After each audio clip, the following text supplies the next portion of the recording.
5 seconds.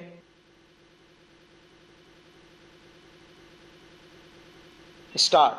Sir, the Essential Commodities Act was passed 5 years ago, and when the minister yesterday came with an amending bill, we expected that he would give us a brief report on the working of this measure for the last few years.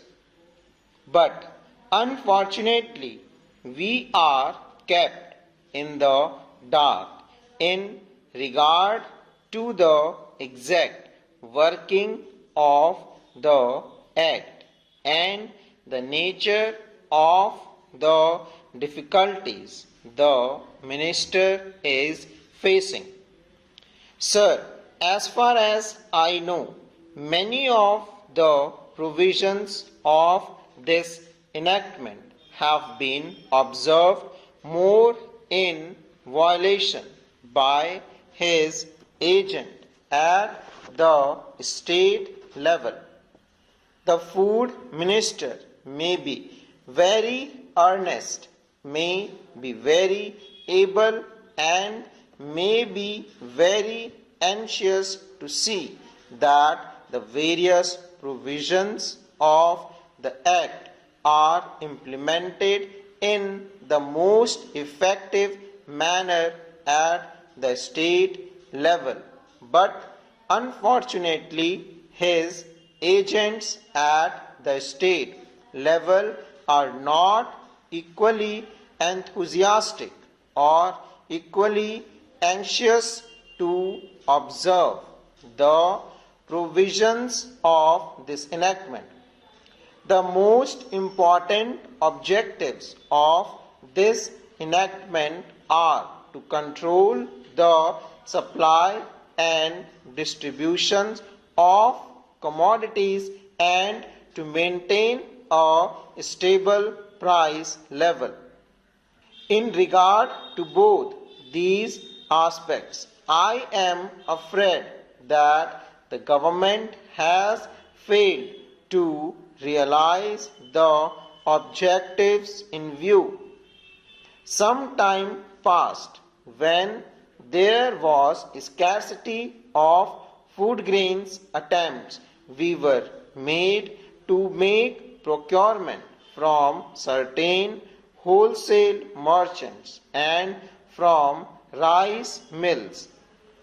In my own state, I know of many instances of such procurement where, after making known that certain things had to be gone and certain steps had to be taken by merchant community, nothing was done later on by the government when they found these very orders of the government were violated.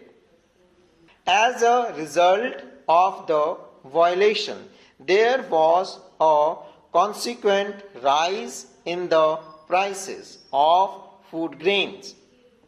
In respect of other commodities like iron and steel, paper, etc., we see a lot of speculative activities, but the provisions of the Act have not been brought to bear on them. Perhaps no case of prosecution was launched against those people who contravened the various provisions of the Act. We are interested to know in how many cases the government have taken steps to prosecute individuals who have violated the various sections of the Act. The minister said that the powers under the Act were not adequate. We sympathize with the food minister, but I want to know what action has been taken in this regard by the various state governments. In regard to the amending provisions, I want to know from the minister what would be his difficulty even if minor offences are taken to courts of law. For instance, the Motor Vehicles Act deals with various offences, both major and minor, and various minor offences under the Act are taken to courts and people are prosecuted. What is the difficulty in taking these cases of a minor nature to courts of law? There the people will have some safety that they will get a hearing, and if the offences are really offences, then they would be prosecuted.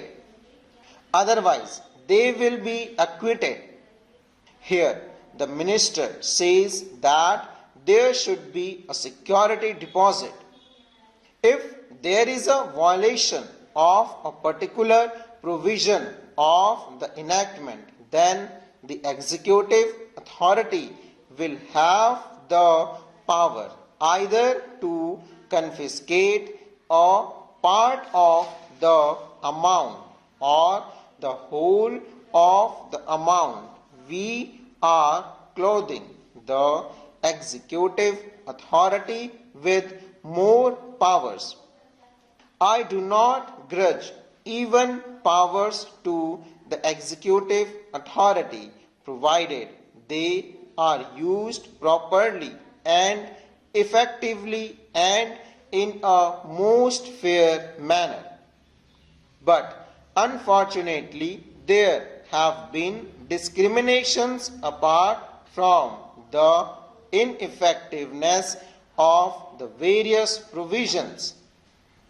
Wherever these provisions were used, there had been discriminatory use of these provisions against a few or in favor of a few.